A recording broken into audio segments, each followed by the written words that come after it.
আমরা একটা ভয়ঙ্কর এখানে ঢাকা ৮৮০০ দানবের সাথে লড়াই করছি।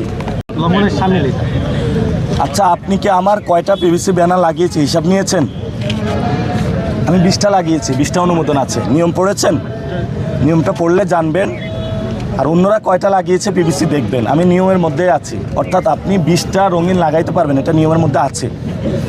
এবং গতকালকে রাতে আমার অনেকগুলো ব্যানার ছিঁড়ে নেওয়া হয়েছে। আপনাদের আজকে মিডিয়ার ভাইদের উদ্দেশ্য বলবো, আমরা একটা ভয়ঙ্কর এখানে ঢাকা ৮৮০০ দানবের সাথে লড়াই করছি। এই দানব এখানে সন্ত্রাসী, চাঁদাবাজি, দুর্নীতির যে সিস্টেমগুলো রয়েছে এগুলার পাহারাদার হিসাবে রয়েছে।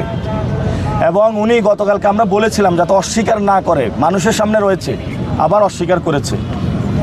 তো মির্জা আব্বাস সাহেবকে বলবো, মারেন, যত মারেন মারেন, আমরা 12 তারিখ পর্যন্ত অপেক্ষা করব। আমরা দরকার হয় আপনার পেটুয়া বাহিনী দিয়ে আমরা আমাদের লাশ ফেলে দেন, তারপর আমরা 12 তারিখ পর্যন্ত কিছু বলবো না, কারণ আমরা গণতন্ত্র রক্ষা করতে চাই। আমি বুঝি নির্মাণের শিল্প, সালাম স্টিল বোঝে ডিউরেবিলিটি। সালাম স্টিল, মোস্ট ডিউরেবল স্টিল। এখন আমাকে অনেকে কোশ্চেন করে যে 5 তারিখের আগে কই ছিলাম। রাতের আধারে আমাকে হল থেকে ছাত্রলীগ বের করে দিয়েছিল রাত 2টার দিকে। 54 দিন সীমান্ত হত্যার বিরুদ্ধে শীতকালে রাজু ভাস্কর্যে বসেছিলাম।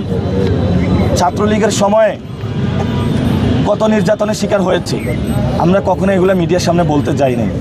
যারা আপনার মিডিয়া হাউসে ক্যাম্পাসে অ্যাটলিস্ট কাজ করে প্রত্যেকটা লোক আমাকে চিনে, জানে আমরা কি লড়াইটা করেছিলাম।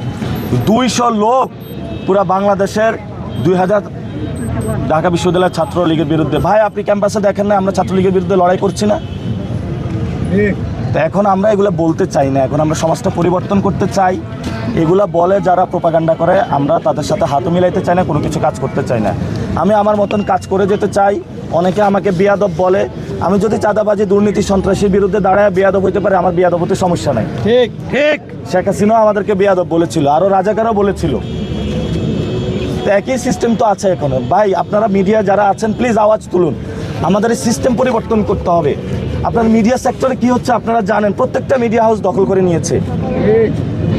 প্রত্যেকটা মিডিয়া কর্মীকে, এই যে আপনার একটা নিউজ আজকে আমার নিউজটাই দিবেন, এটা শেষে উঠবে ধানের শেষে ভোট দিন, অর্থাৎ মিডিয়া বাইং করে ফেলছে।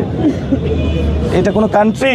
কিভাবে মিডিয়া হাউসগুলো চলতেছে, প্রশাসন কিভাবে চলতেছে আপনি দেখেন। এই যে ফুটপাতে এত দোকান বসেছে, এগুলো চাঁদাবাজির মাধ্যমে বসেছে। দখল হয়ে যায়নি, কালকে আপনাদের নিউজ